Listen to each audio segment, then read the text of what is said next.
मैं केशव कुमार सिन्हा। आज मैं स्टैंडर्ड 6 के लिए मैथ्स का कुछ इंट्रोडक्शन लाया हूँ RS अग्रवाल का। स्टैंडर्ड 6 में टोटल 24 चैप्टर्स हैं। इसको एक एक करके सभी चैप्टर्स का इंट्रोडक्शन करवाएंगे, लेकिन आज के वीडियो में केवल 1 से लेकर के 10 एक्सरसाइज तक का 10 चैप्टर तक का इंट्रोडक्शन हो पाएगा। सबसे पहला चैप्टर है आपका नंबर सिस्टम। इसके पहले भी मैंने एक वीडियो इसमें से बनाया इंट्रोडक्शन के लिए।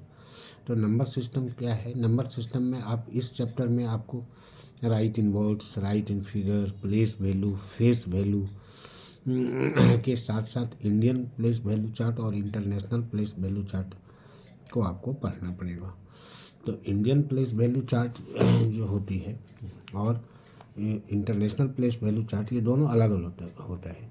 इंडियन प्लेस वैल्यू चार्ट में आपको जो है करोड़ तक का आपको पढ़ना है, लेकिन इंटरनेशनल में आपको मिलियन तक आपको पढ़ना है।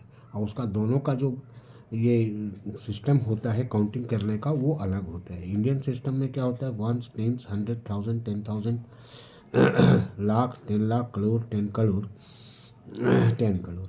उसके बाद वो आगे चलता है तो उसी हिसाब से उसका नंबर बढ़ाते जाते हैं, लेकिन जनरली जो है 10 करोड़ तक का ही हम लोग को नंबर अभी जानकारी लेनी है। इंटरनेशनल में क्या होता है? ये बिलियन तक जाता है। 1, 10, 100,000, 10,000, 100,000, million, 10 million, 100 million, billion, 10 billion, 100 billion. ये इंटरनेशनल सिस्टम में होता है। तो इसमें आपको place value, face value, number in words और फिगर में ये सारी चीज़ को आपको पढ़ना पड़ेगा। फैक्टर्स एंड मल्टीपल्स में क्या होता है? फैक्टर्स एंड मल्टीपल यानी कौन सा नंबर किस नंबर से वो कटता है, इसके बारे में आप पढ़ेंगे। लेकिन इसमें से आपको खास करके जानकारी क्या रखनी होगी?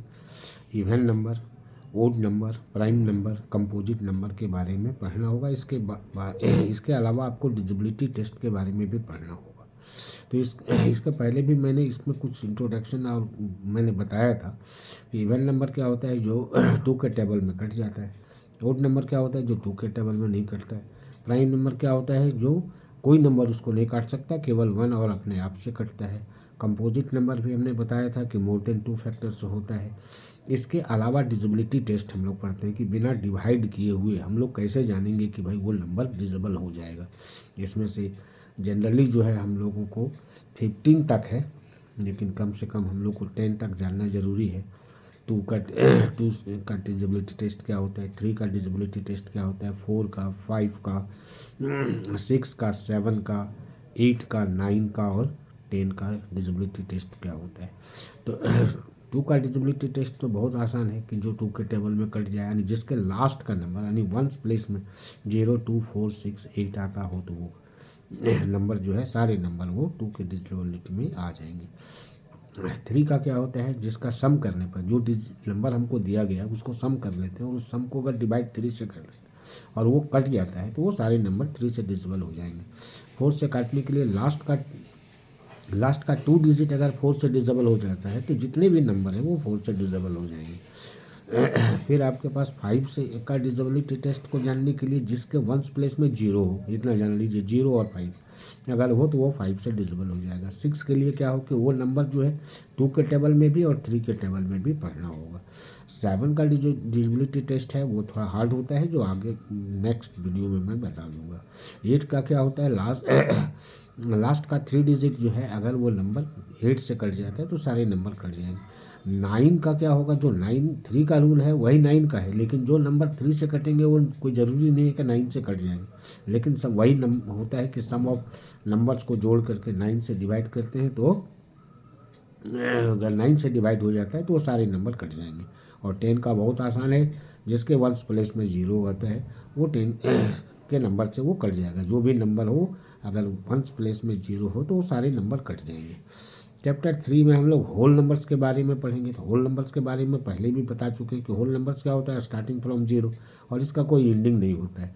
इसमें खास करके आपको क्या पढ़ना है, सक्सेसर और प्रेडेसर पढ़ना है। सक्सेसर होता है क्या है, सक्सेसर जो भी नंबर होता है उसमें 1 को प्लस कर देते हैं, और प्रेडेसर क्या होता है, जो नंबर दिया हुआ है तो उसमें से 1 माइनस कर देते हैं। सक्सेसर को एक तरह से हम क्या कह सकते हैं, आफ्टर कह सकते हैं, और प्रेडेसर को जो है बिफोर कह सकते हैं। इतना आपको जानना होगा दिमाग में। इंटीजर्स के बारे में क्या है, नेक्स्ट चैप्टर आपका जो इंटीजर्स है, तो इंटीजर्स क्या है कि all positive and negative numbers are called integers. जितने भी पॉजिटिव और नेगेटिव नंबर हैं सारे इंटीजर्स नंबर कहलाते हैं। जैसे पॉजिटिव में जो प्लस के साइन में हो और नेगेटिव जो माइनस के साइन में हो, बस इतने के बारे में आपको पढ़ना है। फ्रैक्शन के बारे में क्या होता है, जो बाई के फॉर्म में होता है, जैसे 1/2, 1/4, 3/5, ये फ्रैक्शन हो जाते हैं। यानी जैसे किसी एक सर्कल है जिसको 4 भाग में बांटते हैं, एक भाग को अगर हम साइड करते हैं तो 1/4, आधा को करते हैं तो 1/2, तो ये फ्रैक्शन होता है। सिंप्लीफिकेशन में क्या आता है, सिंप्लीफिकेशन में ओनली बोर्ड मास आता है। ये बोर्ड मास को आपको जनरली आपको जानना होगा। बोर्ड मास में जो स्पेलिंग है आपका BODMAS, तो बी से ब्रैकेट होता है, ब्रैकेट 3 होता है, एक बिग ब्रैकेट होता है, दूसरा मिडिल ब्रैकेट होता है, तीसरा स्मॉल ब्रैकेट होता है। फंक्शन जब हम लोग करते हैं तो सबसे पहले स्मॉल का, फिर मिडिल का और फिर बिग ब्रैकेट का होता है। O से ऑफ होता है, D से डिवाइड होता है, M से मल्टीप्लाई होता है, A से एडिशन होता है, S से सब्सट्रैक्शन होता है। इसी के अनुसार इसको सॉल्व किया जाता है, सिंप्लीफिकेशन किया जाता है। डिस्मल क्या होता है, जो डिस्मल के फॉर्म में होता है, यानी जैसे मान लिया 11/10 है, इसको डिवाइड करेंगे तो 1.1 आएगा। तो इसमें से 2 चीज़ें जाननी जरूरी है, जो एक नया चीज़ है, लाइक डिस्मल और अनलाइक डिस्मल।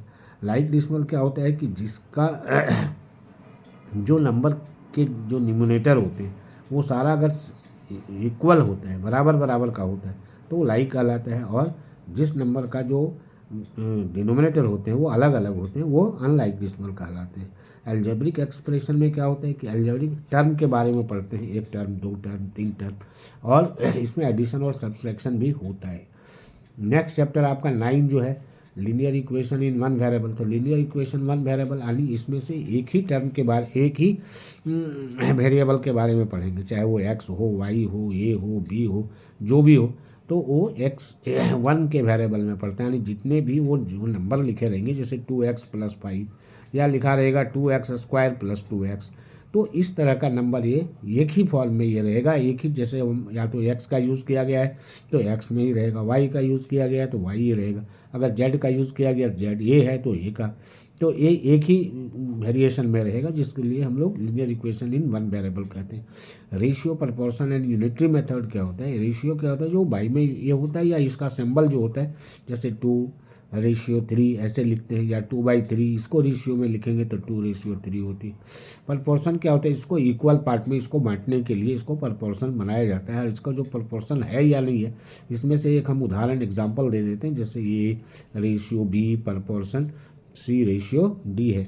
तो इसको चेक करेंगे कि ये प्रोपोर्शन है या नहीं है, तो इसको 1/D इंटू करते हैं, और 2/3 करते हैं, 2/3, 1/4, 1:4 और 2:3 करते हैं। अगर ये दोनों इक्वल आ जाते हैं तो वो प्रोपोर्शन में होते हैं।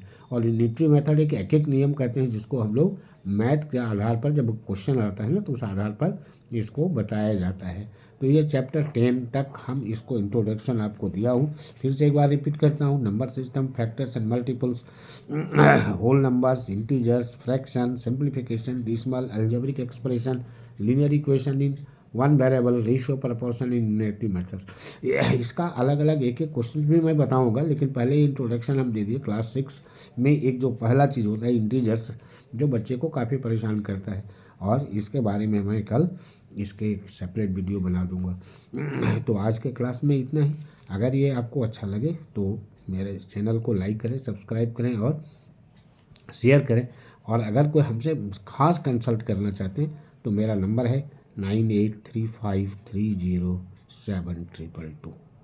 थैंक यू, धन्यवाद।